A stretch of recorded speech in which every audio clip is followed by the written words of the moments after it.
It certainly is a pleasure to welcome all of you all here. This is exactly what this room was designed for. Even though we're in the funeral business, we like to bring the neighbors in and let everybody enjoy our place.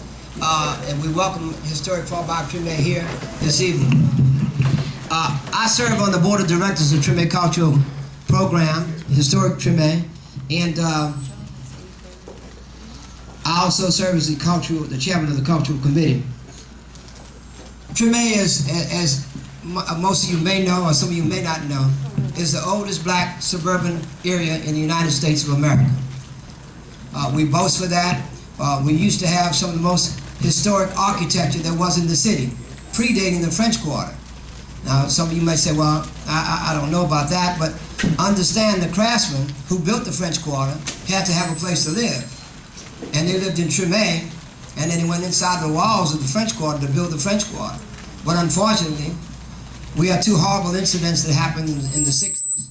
One was the interstate system, which we hope that we can eliminate I-10 through this area very, very soon. I mean, it's almost a reality. At one point, I was thinking that it couldn't possibly be done. You know, way back we had the design team to look at it and see what could be done, if it could actually be done.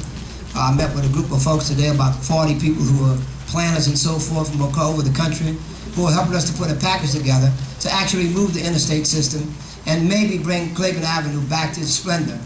It used to be the leafiest area in the city almost. I don't know if you read the paper this morning, but saw the picture in '61, where there are 253 oak trees on Claiborne Avenue. We saved about 50 of them through our insistence as a neighborhood. Of course, at that time, we weren't as strong as we are now. We didn't know the ability to organize as others knew. And then we had the disastrous event of Armstrong Park. Armstrong Park, you know, is taken up a major part of Treme, and we lost really some of the most precious architecture there was in the city. All the craftsmen used to live in that area, the builders, the masons, the plasterers, the carpenters, and we lost all those homes. But hopefully we're back on the rise. The properties that remain, if you come in our community and you walk around, and you can walk around this community, we got a couple of little hot spots that we need to deal with, and believe me, we're going to deal with them very, very soon. But if you walk around, you'll see beautiful homes restored, back to their splendor. We have a few that need to be restored, but every day it's getting to be better and better.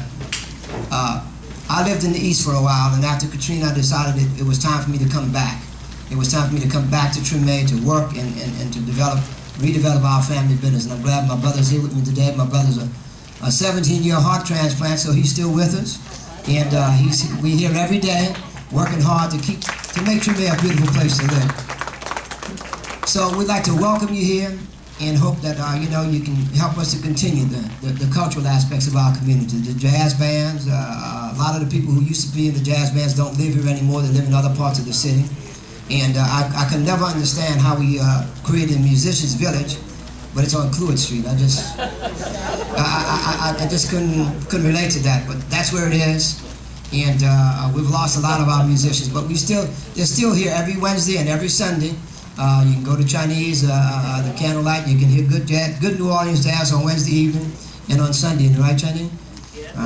So we still have that one element that we know is in our community, even though we don't have all the bars we did have.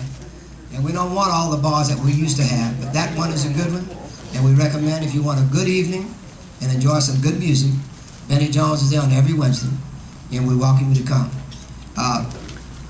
Crime is not as bad as it may seem, even though we had a tragic event in our neighborhood a few weeks ago, or a couple of weeks ago.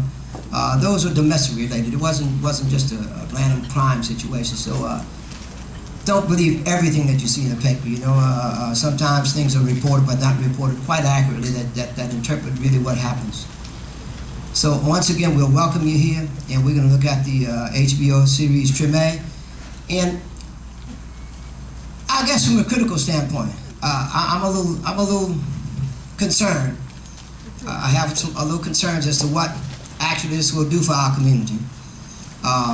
If it's successful, it could do more harm than good to me.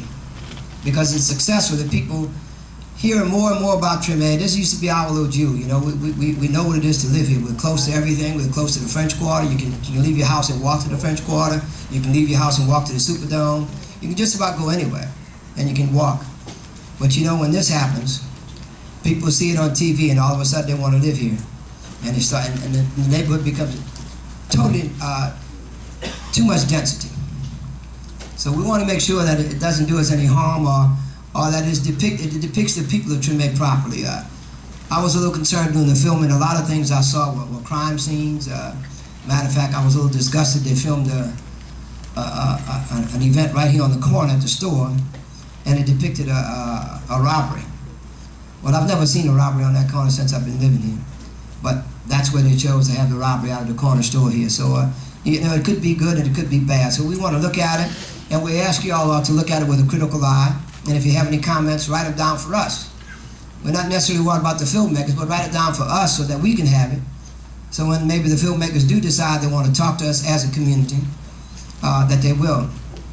The unfortunate thing was last night the filmmakers had a premiere. The only person who was invited was our president on yesterday, because we complained that nobody in the community was invited. So we decided to have this our own watch party or premiere so that we could view it from our own perspectives in our community.